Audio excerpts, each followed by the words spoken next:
Welcome back to the Welch Review. Today we are going to be talking about a little movie called The King of Staten Island.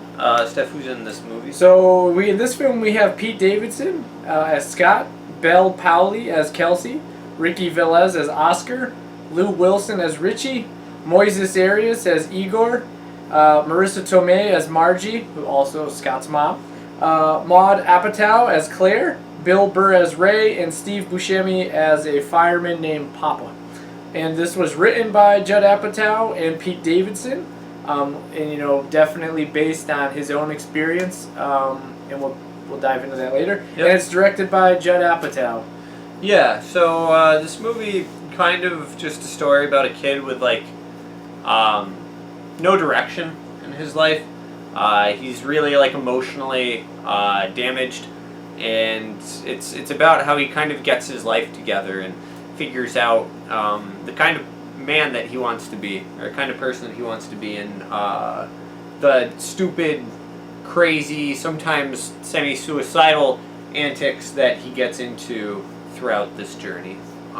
And like you were saying, it's kind of it's not autobiographical, right?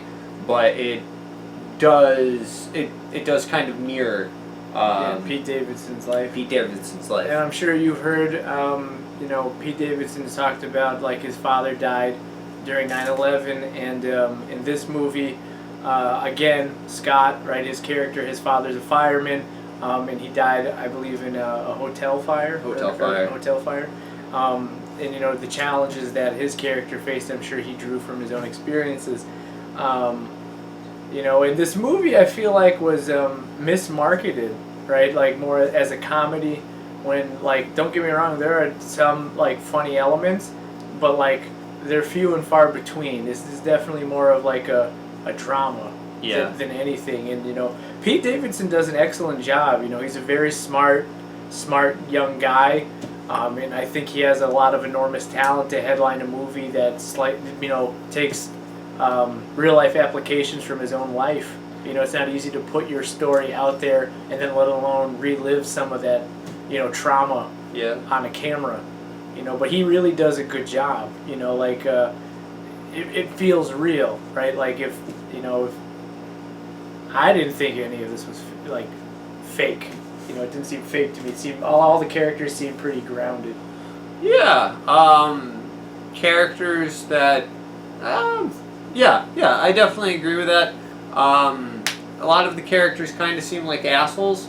Like his buddies?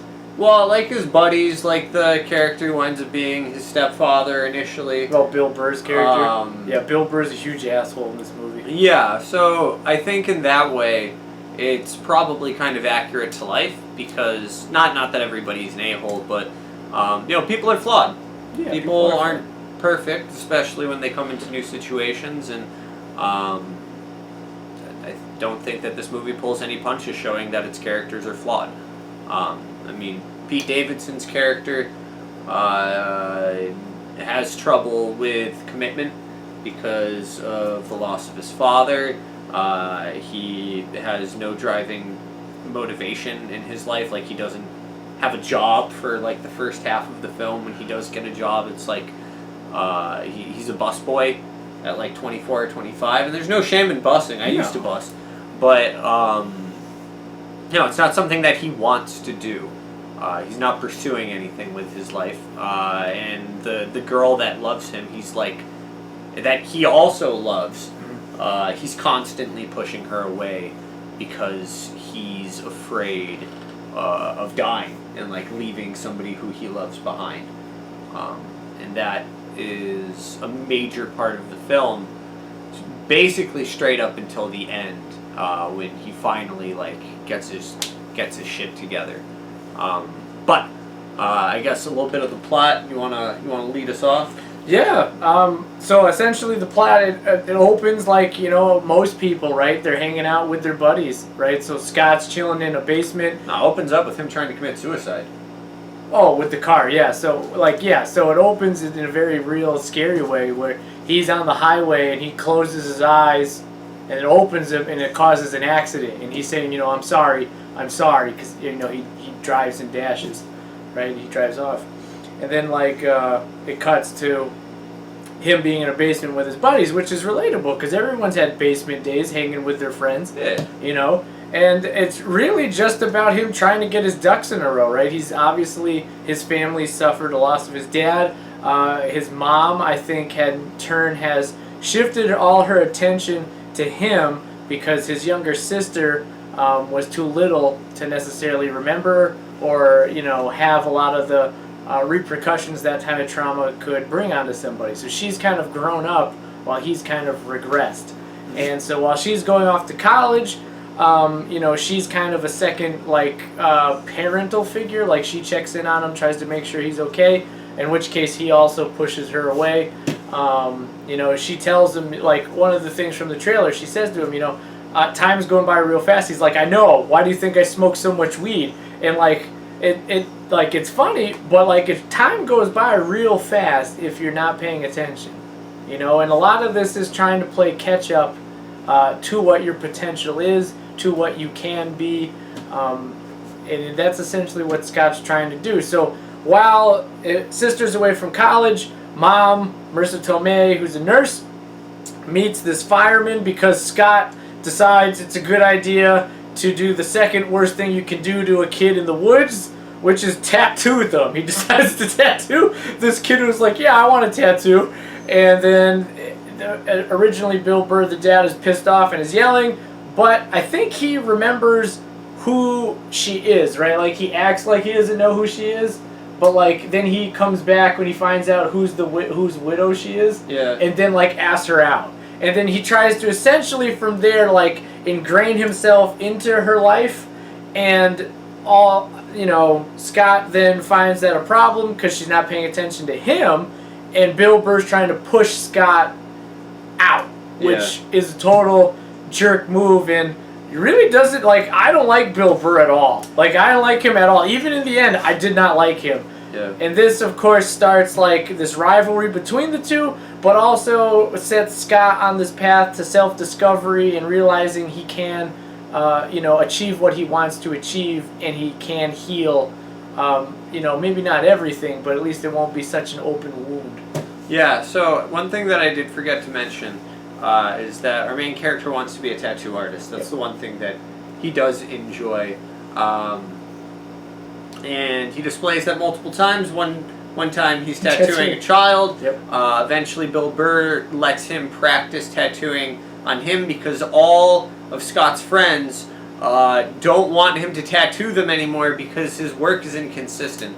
So, like, he messed up Obama's face on one of his friends, and now he can't go to barbershops. He can't go to barbershops. And other people won't hang out with him because he messed up Obama. He has messed up Obama.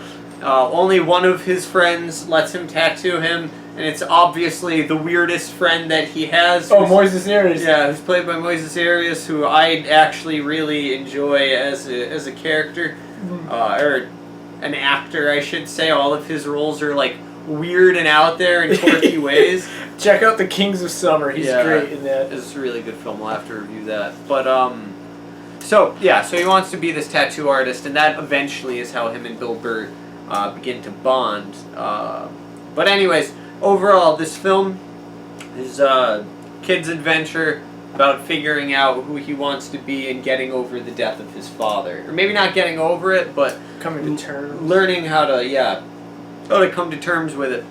Like, it's a real powerful film, you know. It's more than a comedy, and Pete Davidson, I think, deserves a lot of recognition for that. And I know it was released video on demand because of the pandemic.